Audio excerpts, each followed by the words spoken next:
మీ కృష్ణాపురం ఈ రోజైతే మనం పాకల గ్రామానికి అయితే చేరుకున్నాం. ఇక్కడ మన 164 మంది గ్రామ మత్స్యకారులు అయితే ఒక సమావేశం అయితే చేయడం జరిగింది. 164 జిల్లాలో ఉన్నటువంటి తిరుపతి జిల్లా, నెల్లూరు జిల్లా మరియు ప్రకాశం జిల్లాలో ఉన్నటువంటి 4 మత్స్యకారుల గ్రామాలు 124 మత్స్యకారుల గ్రామాలతో అందరూ రావడం జరిగింది. మా మత్స్యకారుల గురించి ఈ రాష్ట్రంలో కాదు ఈ ప్రపంచానికి తెలియజేయాల్సిందిగా మేమందరం ఒక ఐకమత్యంగా ఇక్కడ వచ్చి మేము సమావేశం మాట్లాడుకోవడం జరిగింది.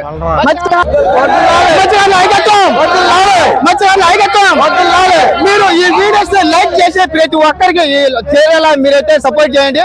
Okay bye. సముద్రం మీద పోరాడి ఆ కారకాల బోటుని మొట్టమొదటిగా మేము పట్టాం. దయచేసి మా గ్రామ కృష్ణాపురం ప్రజలు మా ప్రాణం పడబెట్టేసి సముద్రం మీద పోయి ఆ కారకాల బోటుని పట్టుకువచ్చాం. 4 జిల్లాల వాళ్ళకి తెలియజేశాము. 4 జిల్లాల నుండి కాపులు, పెద్ద మనుషులు, గ్రామ ప్రజలు అందరూ వచ్చి కలిసి అందరూ ఆ బోటు పట్టుకుని వచ్చిన కారకాల బోటుని మన జోగుడిని ఆరువాలో పెట్టాలని చెప్పారు. మన 4 జిల్లా